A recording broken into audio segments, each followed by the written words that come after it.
Welcome to part 3 of the Ultimate Sunrise on the Reaping Deep Dive. In this video, I'll be covering chapters 8 through 10. And if you're watching this, you're either a Hunger Games superfan or you're on your way there. In this video series, I'm going chapter by chapter through Sunrise on the Reaping and mining for all of the precious gems of symbolism and connections to the rest of the Hunger Games books I can find. Emphasis on books and not the movies, because in this house, Suzanne Collins' holy text reigns supreme. Book canon forever.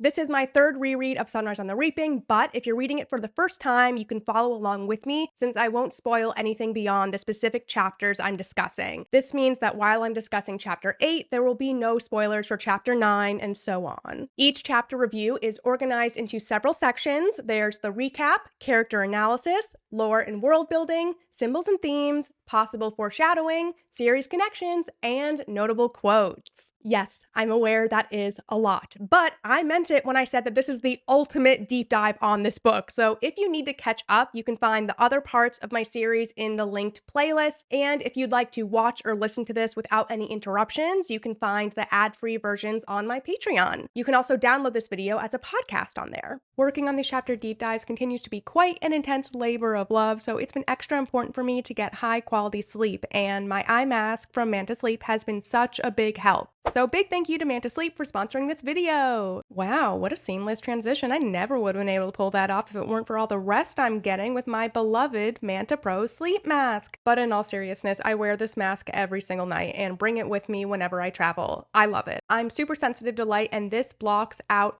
everything. I can't see anything at all right now. You can place the eye cups wherever, so they're exactly where you want them. Also, Manta Sleep has a pro nap movement, which is all about encouraging you to get plenty of sleep so you can live your best life. And their blackout masks make it so much easier to take a cozy afternoon nap. They have quite a few different sleep masks depending on your needs, and they're all high quality. I've been putting mine in the washing machine for months, and it still looks and feels brand new. You can find the sleep mask of your dreams over on Manta Sleep's website. It's linked in the description, and use my discount code BREAD for 10% off your order. And with that, let's discuss this nightmare fueling book. All right, my buddies and sweethearts, let's get into it. Chapter 8. Recap. Picking up right where we left off in chapter 7, Haymitch and Ringina are processing what Plutarch just asked them. Why didn't they take the opportunity to fight the peacekeepers when they had hold of all these knives? Haymitch catches Plutarch's underlying meaning. He isn't just asking why we didn't start a mini rebellion in the gym. He means back in District 12 as well. Why do we let the Capitol brutes rule us? The three of them get into a heated conversation. The Capitol has the weapons, but the districts have the numbers. District folks comply with the Capitol's conditions out of fear for their lives, and Plutarch argues that this fear doesn't justify their continuous submission. He also informs Haymitch that the public broadcast of the chariot ride ended after that firecracker went off, so nobody knows anything happened with Luella and all that. Haymitch is super annoyed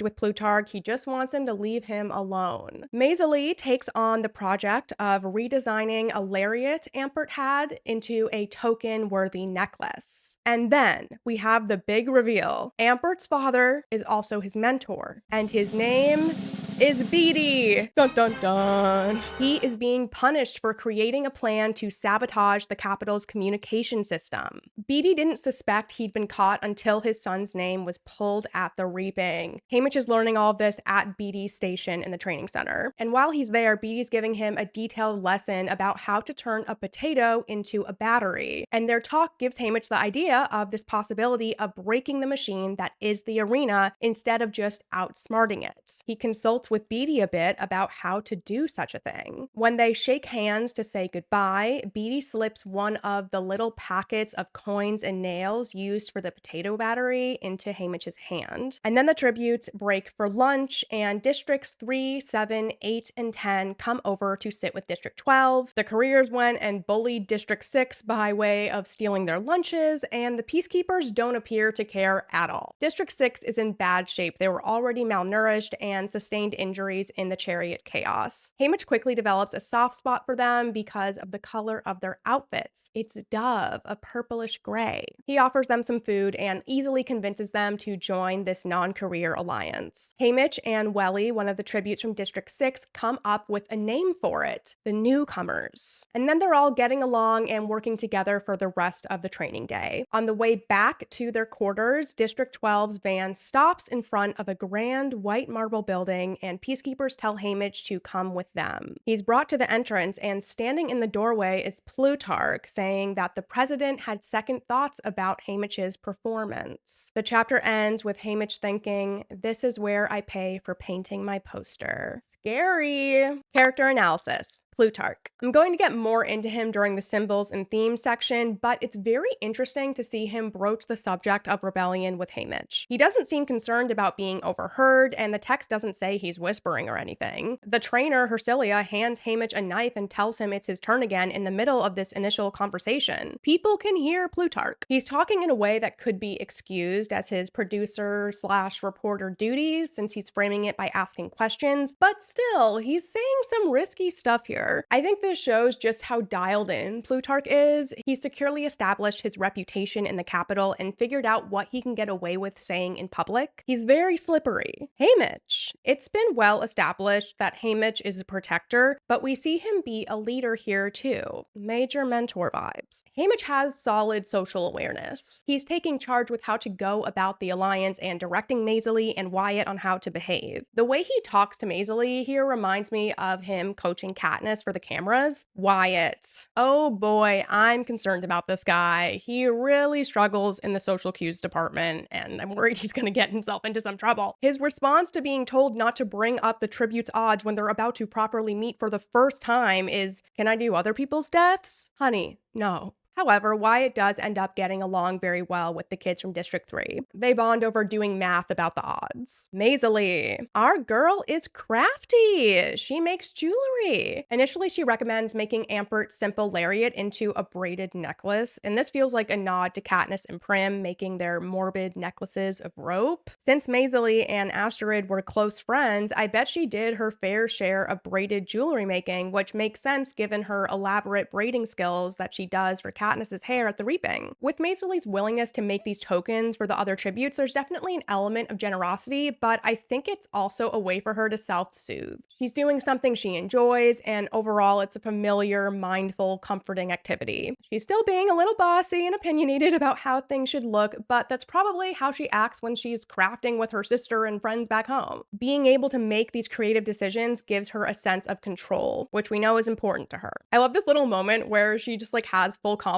that Ampert is following her to the bleachers. She's not even checking if he's behind her. And she also ends up turning a bunch of other kids' tokens into pieces of finery and wins over everyone with her style advice. Her character is just so well developed. She feels real and is distinct from Suzanne's other characters. Beetee. Holy Pizza!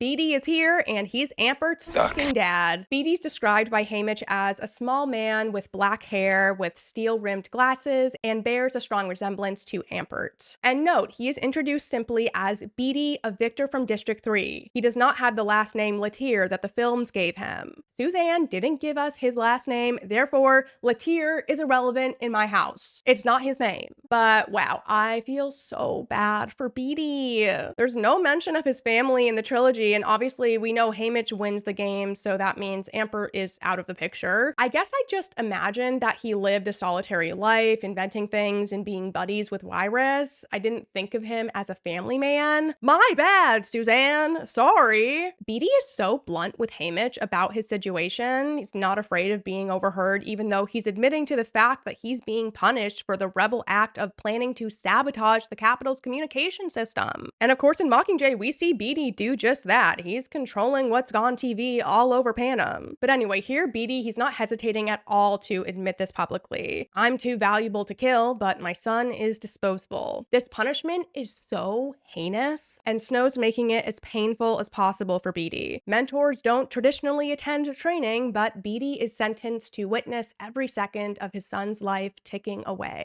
If he wasn't here to witness it, there would be no point. Everything Beetee says here is so bleak and chilling. He even says he would have killed himself if he knew he'd been caught in order to protect Ampert. His despair is so vivid that Haymitch waits for him to disintegrate. Ampert, I just have to say, this kid is absolutely precious. And this exchange he has with Maisie, he says, "I wish you were my sister." And she responds, "I'll be your sister." Cool. I'll file this along with all the other tidbits of the series that make me tear up every single time I read them. I'll be your sister. No. I hate this book. Then Ampert hugs her and runs off to show the necklace to his dad. Oh, God damn it. Honestly, I don't even need to see the Sunrise movie. I can see and hear everything so clearly in my head as I read. I don't need anyone to show it to me.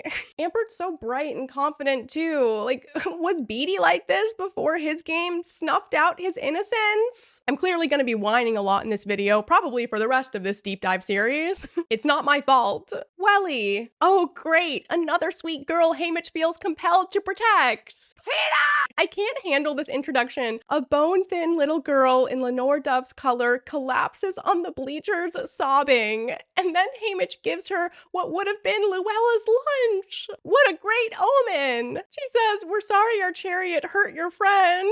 Stop! Haymitch just has to make it worse. Not your fault. Never thought for a minute it was. Haymitch calling these kids doves just like because of that bird symbolism. Like there's an extra element of innocence and peace and hope. 4 broken doves. Haymitch even thinks about how he won't be able to protect all of them in the arena. These kids are so doomed. Symbols and themes. Submission versus defiance. This conversation Plutarch starts about why the district people submit to the capital's rule is huge and very real. A small group abusing their power over the masses is a tale as old as time. And Plutarch knows this. I'm pretty certain he's not just talking about the current situation of Panem by the way he says, why have people always agreed to it? From his relatively safe bird's eye view perspective, it's easy for him to say to these tributes, hey, you should do something about this. Fight for your freedom. He sees the deaths of those resisting as breaking some eggs in order to make an omelet. It's a sacrifice for the greater good. But as we know from the trilogy, Plutarch makes it through the rebellion without a scratch. He doesn't even seem to have any emotional trauma. He's jolly at the end. He's the one playing chess. He's not one of the vulnerable pieces on the board. The odds. This ties into that submission versus defiance stuff as well. Ampert discusses the plan of rallying against the careers, outnumbering them 3-1. The goal being that their numbers would put the odds in the non-careers' favor. Same with the idea of using the district's vast numbers to rebel against the capital. Ampert said it best, we don't have to buy into their mind game that somehow they will always defeat us. Everyone acts like the odds aren't in our favor, but I'm sure we can beat those odds. Ampert for president when? If only. Humanity and civility. We had one human to animal comparison here. Maisily tells Ampert he looks like a weasel in chicken wire. There's so much weasel talk in this book. Everyone is obsessed. Where are the weasels? Lore and world building. Capital weapons. Haymitch quickly listed the capital's military weapons, automatic rifles, aerial bombings, gases, and a variety of mutts. These are the same weapons we see in Katniss's era 25 years later. The fact that the weaponry technology hasn't progressed all that much sheds some light on Panem's industry. They obviously have some very advanced tech given the mutts, but I imagine they would have grown more in this industry if they had a freer society where the masses had access to well-rounded higher education. I don't know, it's always just struck me that Panem doesn't have some sort of vaporizing spray gun thing. I feel like they'd have that. What kind of future dystopia is this? The most advanced tech we see is all related to the games and then later on the pods in the capital, which come from the games anyway. Capital News. So in both prequels now, the official entity of the Capital News is referenced, like either just as a name for the program or as its own TV channel, if that exists. But this is not mentioned in the trilogy. Katniss notes watching the latest Capital News coverage, but news is in lowercase. It's not a proper noun like a named program. What do we think this means? Please share your ideas in the comments. I don't think it's just that Katniss doesn't call it by its official name, because even 16-year-old Haymitch calls it that here in Sunrise. I could be wrong though. I'm wondering if at some point the Capitol just did away with an official name for their news broadcast, since all news is Capitol-made news, whether it's reporting on the districts or in the Capitol. There are no competing news programs, so they just say, now for the news. What do you think? A new piece of information we learned is that Beatty was Wyrus's mentor that previous year. From what we saw around the 75th games, they became very close, which is a small comfort to me at least. We also got a little more information on how Beatty won his games. In Catching Fire, Peeta said he won his games with wire, setting up that electrical trap. And here, Haymitch Haymitch describes that he somehow scavenged parts from his arena and electrocuted all his remaining competitors. A little bit more detail. Nettie Newcomer. Haymitch shares that in District 12, the miners call the new workers Nettie Newcomer. I wonder how long that tradition stuck around. But anyway, this nickname is what inspires the name for this non-career alliance, the Newcomers. I'm gonna go ahead and list the tokens from the other tributes since they tie into their districts. So in 6, their industry is transportation, and they have a bicycle bell and a train whistle. District 10, livestock, has horseshoes. District 7, the lumberjacks have carved wooden trinkets. 8 is textiles with little dolls in beautifully sewn outfits. A kid from 3, technology, has a doorknob. Possible foreshadowing. Luella's burial. So Haymitch wonders what they did with Luella's body and hopes it was sent to her family. The McCoys and Abernathys have burial plots next to each other, and Haymitch thinks how he and Luella will be reunited soon enough. That whole thing is very ominous. Ampert being Beety's son. Shortly before we found this out, Ampert runs up to Haymitch swinging a loop of black cord over his head. And we know from Catching Fire, Beety invented the wire they used to blow out the force field. Ampert doesn't have a wire here, but it's cords tied in a lariat, and he wraps the cord in loose bands around his hand, aka coiling it, and he says he can unwind it and use it in the arena, like how Beety unwound his coil. This lariat is another nod to the humanity and civility theme, since lariats are traditionally used for handling livestock. It has a noose-type knot at the end, and you can use it to lasso cows and such. Plus, Ampert made the comment about how he would tell his father something the night before, but Haymitch just wrote it off as delusion. There's also a quick comment from Beety about the potato battery. He says, light can be important in the arena. Sounds very foreshadowy to me. This whole thing about the battery does. So keeping an eye out for Haymitch using a potato or lemon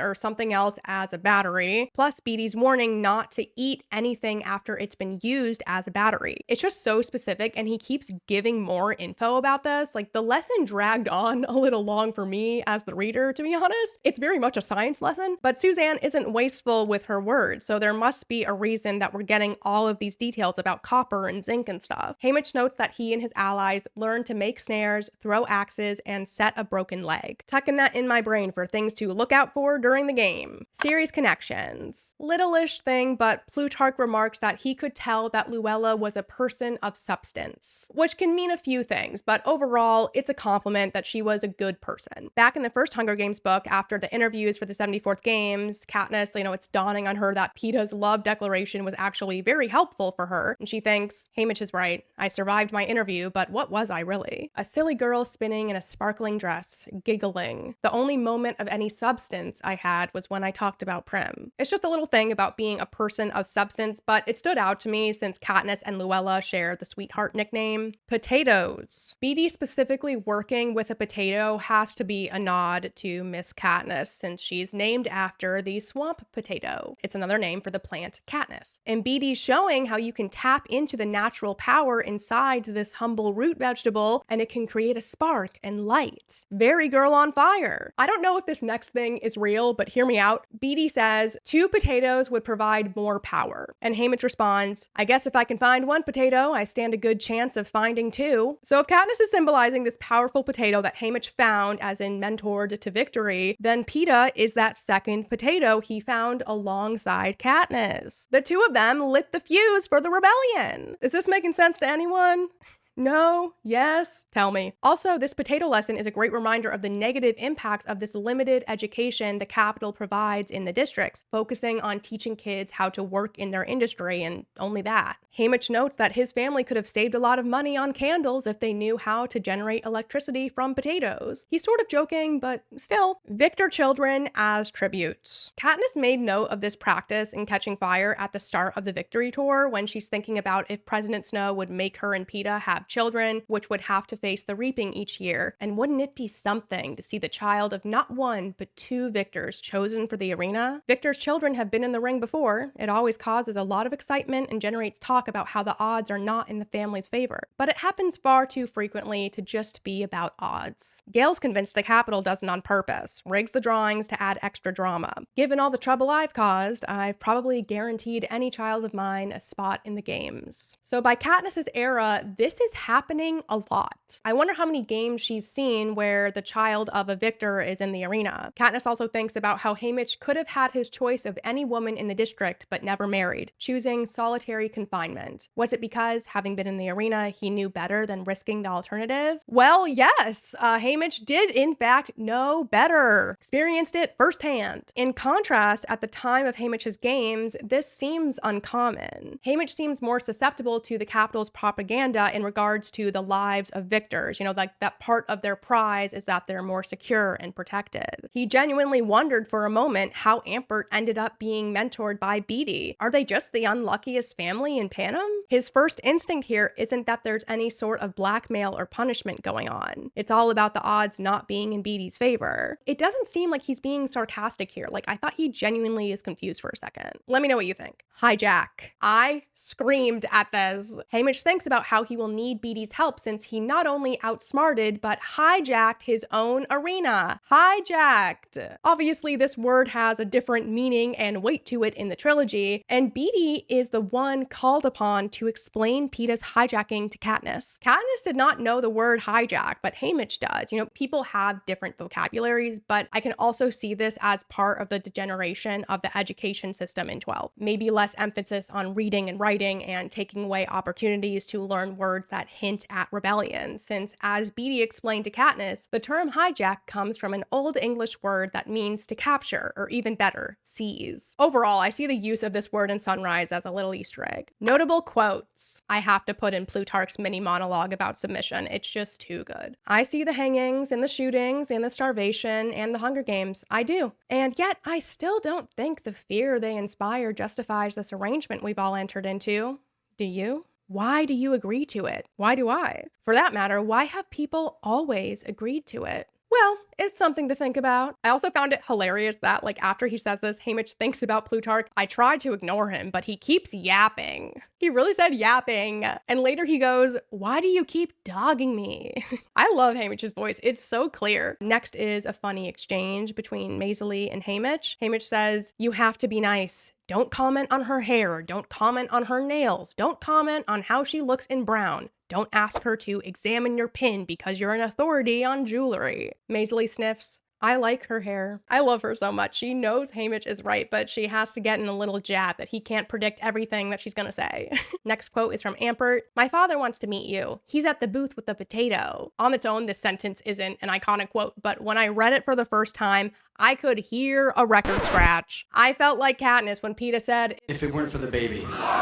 Haymitch's thoughts about Beetee are almost funny. He thinks, "What I'd really like to do is run away from the raging pit of fire that is your life." Next quote from Haymitch, "Because even if I'm naturally smart enough, I'm still just a poorly educated boy from the hills who had no idea you could turn a potato into a battery." It's interesting that Haymitch refers to himself as a boy from the hills and then earlier as a mountain boy, and Katniss only referred to herself as being a girl from the seam or from 12. She also spent a lot of time in the hills and mountains outside of the district, but she doesn't identify herself with that geography. She thinks about how the old lullaby about the meadow was made up long ago in our hills, but that's it. Her identity is tied to her district and neighborhood, but Haymitch still felt connected to the civilization-free aspect of where they're from. It's interesting. Another gem from Maisie. "That's a special kind of vicious." I've already started saying this. It's so good. I have to put this next one in here. "The sight of Luella's unclaimed lunchbox kills my remaining appetite." Perfect way to highlight the loss of this child. It makes me think of missing kids' faces on the side of milk cartons. Last quote is from Haymitch. "Games or no games, if you've got a decent bone in your body, you hate a bully." That is it for chapter 8. And now on to chapter 9. Recap. The chapter begins with Haymitch's arrival at this grand building, which is revealed to be owned by the Heavensbees. It's never called Heavensbee Hall, which is part of the Academy in Ballad, so I'm pretty sure here this is just the family's mansion estate. Haymitch is absolutely terrified. He's worried he'll be made into an Avox or killed. Plutarch leads him to a grand library and offers him a drink from a fancy minibar. Haymitch spots a bottle of Nepenthe, which he knows from the Raven poem. He dunks a little on Plutarch by reciting a line from it, and and then Plutarch has memorized it too. And then they both go into a beautiful conservatory filled with plants, chirping birds, and President Snow. Dun dun dun! He's looking pretty rough. He's pale, sweaty, and nauseous. He's drooling blood. Nasty. Then Snow throws up into a fountain. Plutarch's reaction to this is hilarious. He just goes, "Oh, okay."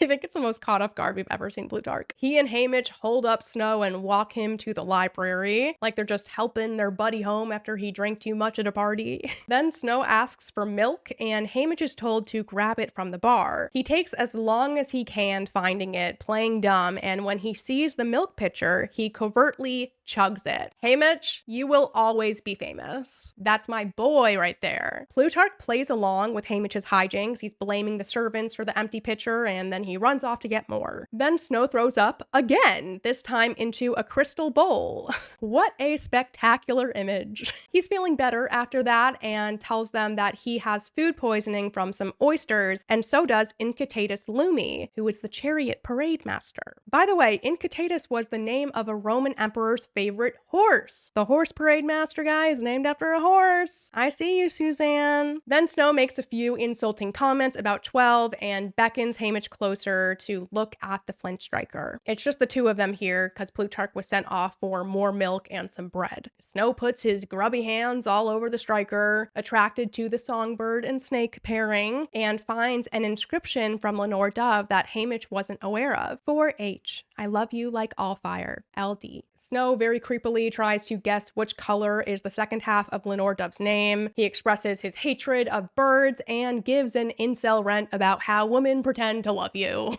What a loser. Haymitch is spooked that Snow knows so much about the Covey and defends his relationship with LD. Snow tells Haymitch that as punishment for his behavior, he will definitely die in the games, but his loved ones should be free to enjoy long and happy lives. And he implies that he listened to the conversation the District 12 tributes had about their last wishes, and Haymitch didn't want his family to see him have a long, gruesome death. Sounds like there's going to be some wretched mutts this year, and they can be programmed to attack individual tributes. Logging that in as possible foreshadowing. Snow tells Haymitch that if he's a good boy, he'll have a clean and fair death, and if he's naughty, it'll be the slowest, most agonizing death ever to befall a tribute. And he should thank Snow for this generous opportunity. Though it's not something individual to Haymitch, he's in good company, since any tribute that particularly pisses off Snow will face a more painful death. I bet Snow said something similar to Beetee in regards to Ampert, since it's a given he will die in the arena for Beetee's punishment, but it could be less gruesome if they behave. The chapter ends with Snow presenting Haymitch with a belated birthday gift, and it's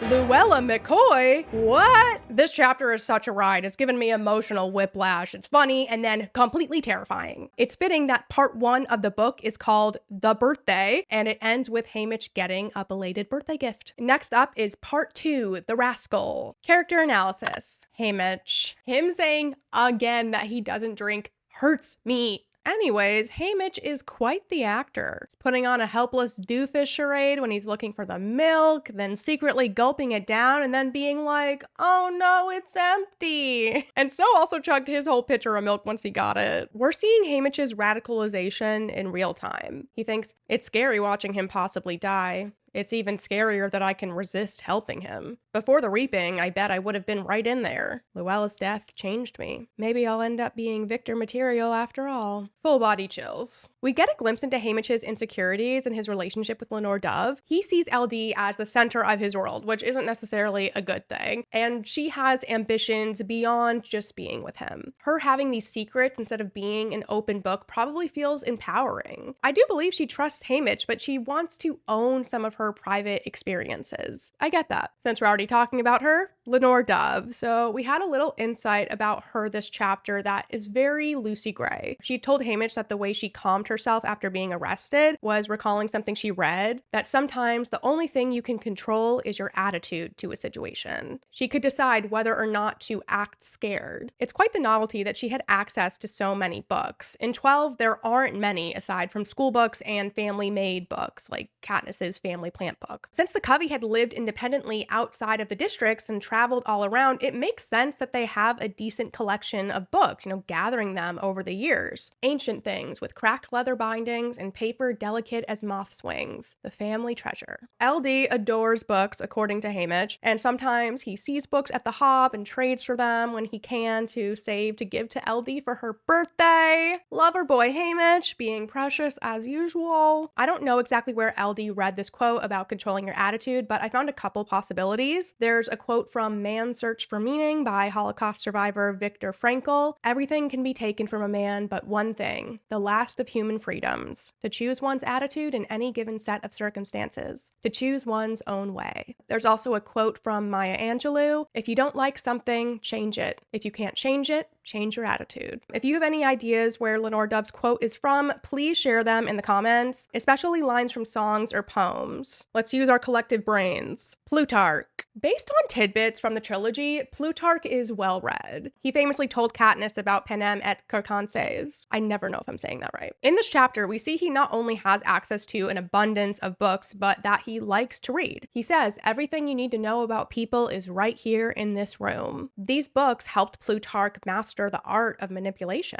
His relationship with Snow is super intriguing. We know from ballads Snow's classmate was Hilarious Heavensbee, who was kind of a whiny brat, but Snow was very jealous of him. The Heavensbees were ultra rich, the way the Snows had been before the war. And he says here in Sunrise, during the dark days, people burned books to stay alive. We certainly did, but not the Heavensbees. They remained stinking rich, even when the best families were reduced to squalor. So much resentment. And now Plutarch is hosting a meeting for Snow and Haymitch in his home, for the president. We don't know Plutarch's exact age, but he seems to be a young man at this time, like in his 20s, and Snow is 58, confirmed. I imagine Snow had some sort of amicable relationship with Plutarch's parents, whoever they are, in which case Plutarch would have known him his whole life. I mean, they're in the same social circle. There's lots of time to get to know Snow and all his faults. Plutarch is putting on a performance of doting on Snow here in a familial way. He seems to know something about Snow's poisoning shtick, or at least like he's on to him. He gets a funny look on his face when Snow mentions that Incitatus got bad food poisoning. President Snow, golly, he's clearly in his unhinged era,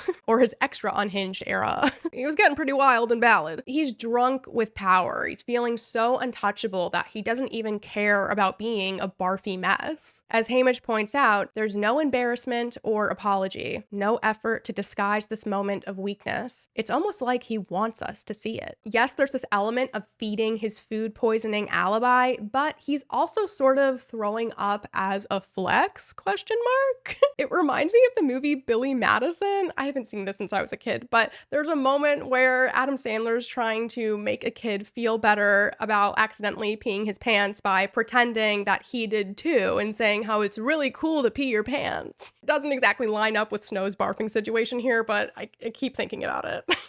We're getting to see his poisoning routine that we heard about from Finnick. Snow ingests a little bit of the poison himself, so he also looks like a victim, and he pretends not to know Incitatus was the guy in charge of the disastrous chariot parade. So of course he couldn't have murdered him. In Finnick's speech in Mockingjay for the Propo, he includes blamed on bad shellfish in his list of Snow's poisoning cover-ups. It appears that Snow drinks an antidote in Plutarch's library, swallowing something from a small corked bottle kept in his pocket. Even though Snow's behavior starts out bonkers in this chapter, he shifts into that calm but threatening tone we see him use with Katniss, like him admiring the cookies Peeta made when he's in Katniss's study and telling her to squash the uprisings. Symbols and themes. Marble. Throughout the entire series, Marble is associated with Panem's government. There's a cruelty and majesty to it. The justice buildings are mostly marble. I love this description from Katniss about the District 2 Justice Building. I can't help brushing my fingers along the unblemished white marble walls. So cold and beautiful. Even in the Capitol, there's nothing to match the magnificence of this old building, but there is no give to the surface. Only my flesh yields, my warmth taken. Stone conquers people every time. All right, Katniss, you can go to the slam poetry show with Haymitch. Well said. There's a history and regalness to marble, but it vampirically leeches that human warmth and it can crush your body. Marble is also featured in the Gem of Panem anthem,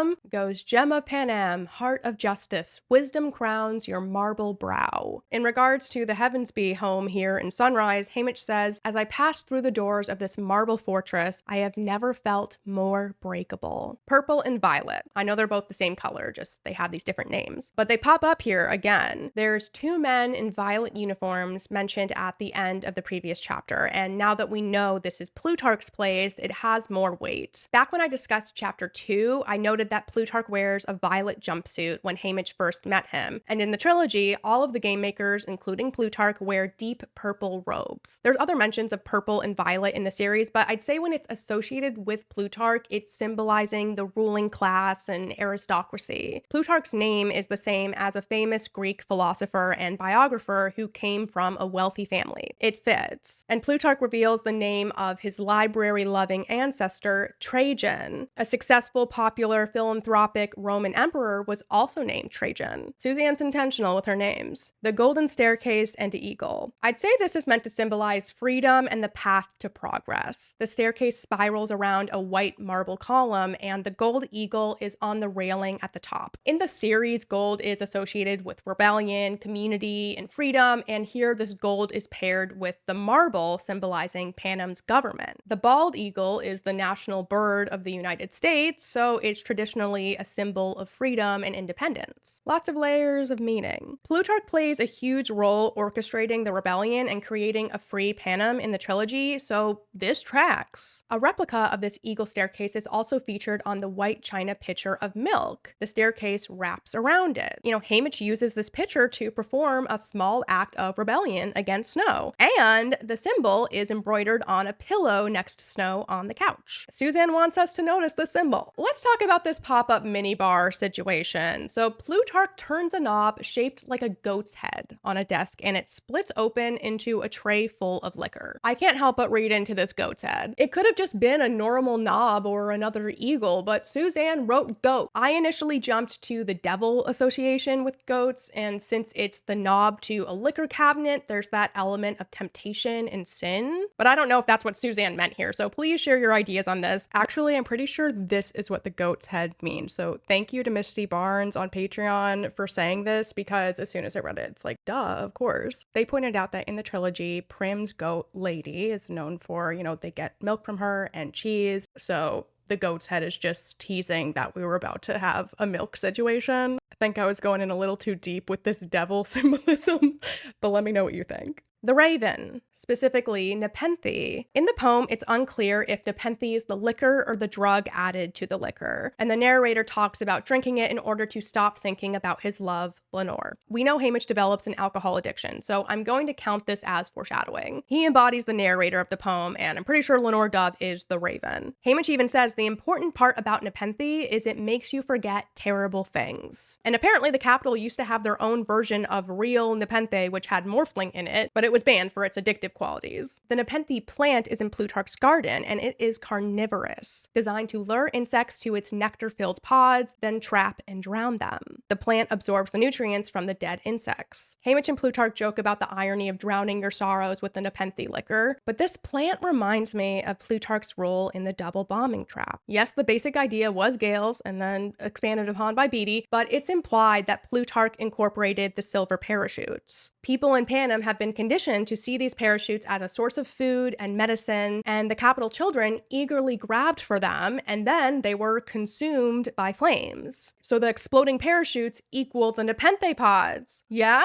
Am I losing it? I don't think so. Actually, I don't know. Humanity and civility. Haymitch thought this in regards to Plutarch. There he goes again, trying to make me feel human. Snow is also humanized by Haymitch in this chapter. He'd seen him as kind of a mythical, demonic entity, and when Snow's sick, he feels braver around him. He's just a man, mortal as the rest of us. And Haymitch pretends to be a confused district piglet when he's playing dumb getting the milk. Lore and world building. Books. A bit more on the scarce book situation in 12. Haymitch mentions 3 books that he was able to get for Lenore Dove. There was a poultry raising guide, a very old atlas, he doesn't call it that, but it's a book full of maps, so it's probably an atlas, and he found a small volume of poems by the long dead. Possible foreshadowing. Before Haymitch's conversation with Snow really gets going, he sets that milk pitcher with the gold stairs and eagle next to the bottle of Nepenthe. So we have our symbol of rebellion that's supercharged by Haymitch rebelliously drinking from it so Snow couldn't have it, placed beside this drink embodying traps and desperation to escape the misery of loss. It seems like foreshadowing that Haymitch's rebellious behavior will cost him Lenore Dove. Series connections. Song Ghost. This is a quick one, but Haymitch has a thought that seems like a nod to Lucy Gray's ballad. The carpet has the soft spring of a bed of moss, and it absorbs my footsteps as if I'm already gone and beyond making a sound. One of the ghosts that inhabit Lenore Dove's songs. In Lucy Gray's song, her footsteps disappear in the snow, not moss, but she disappears in the forest with President Snow, and there's moss in the forest. But either way, Lucy Gray becomes a ghost. She disappears. There could be other songs LD sings about ghosts. I mean, The Raven also has this ghost element, but I feel that the mention of footsteps here links it more to Lucy Gray's ballad. The Heavensby Conservatory is reminiscent of the one at Snow's presidential mansion, though it sounds like Snow's exclusively held roses. Katniss has that last talk with Snow there where he tells her about Coin and Plutarch's role in the bombing that killed Prim. Plutarch's presence is sprinkled in. Oysters. Not quite sure what to make of this link, if there really is one, but Snow is claiming oysters got him sick, and in Catching Fire, Katniss and the team are eating oysters, and Peeta finds the pearl in one. Very different vibe.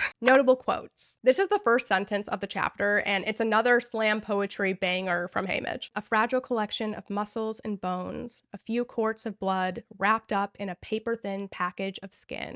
That's all I am. Next up is an exchange with Snow and Haymitch. Snow says, sometimes the cure is worse than the disease. And Haymitch asks, what disease? And Snow answers, incompetence. You can't ignore it, or it spreads. When Snow's guessing Lenore Dove's color, he says, perhaps something in nature, like amber or ivory, daffodil, dandelion, diamond?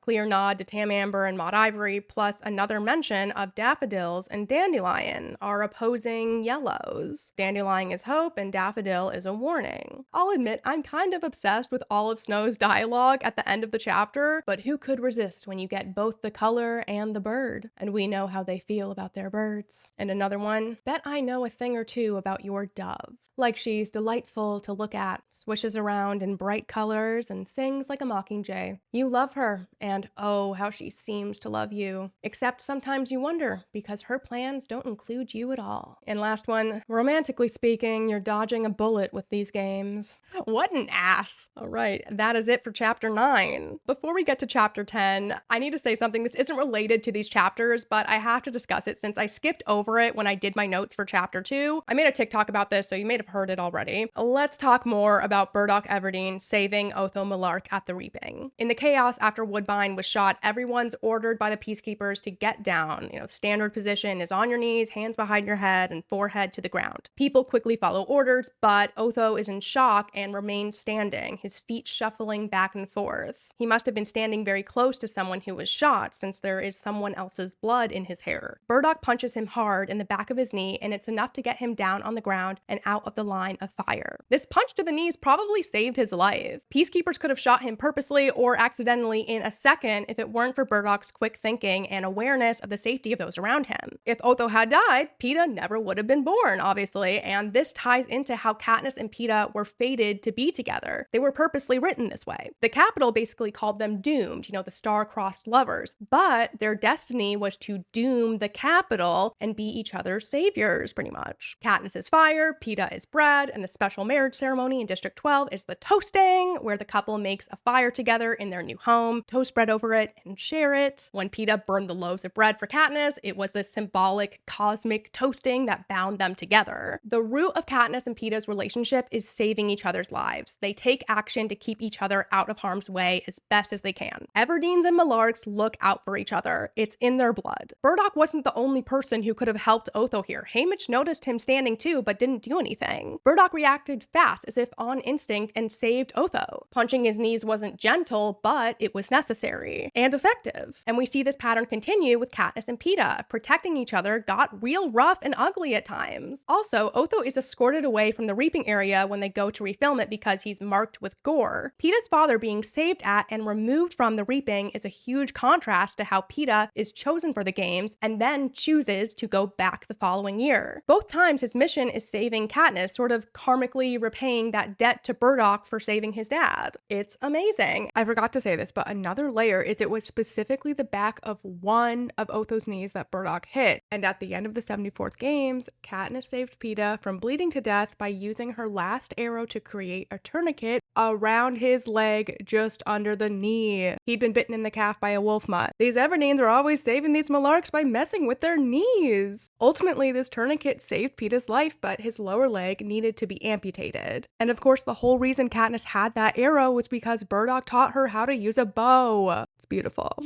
Chapter 10. Recap. Picking up where we left off, Haymitch is staring at someone who looks a lot like Luella. She even has the scar on her forehead she got from falling off the Abernathy's cistern. It's very uncanny valley. She checks all the appearance boxes but lacks Luella's essence. So quick question. What the fuck, Suzanne? This girl robotically tells Haymitch, "My name is Luella McCoy. I'm from District 12. Remember in Chapter 8 when I said as possible foreshadowing that Haymitch and Luella will be reunited soon enough? Well, here we are. Snow doesn't deny that she isn't actually Luella, but says it won't matter since only the people close to her would be able to tell the difference. And Haymitch is tasked with the job of selling the charade that Luella survived her accident and sticking with her like a good little ally. Snow is nearly cheerful, eating bread and saying they're lucky to have such a good body double. When Plutarch escorts Haymitch out of the building, he explains that this girl is most likely the child of traitors, could be either district or capital. She might not even know herself. No question they programmed her, probably drugged her as well.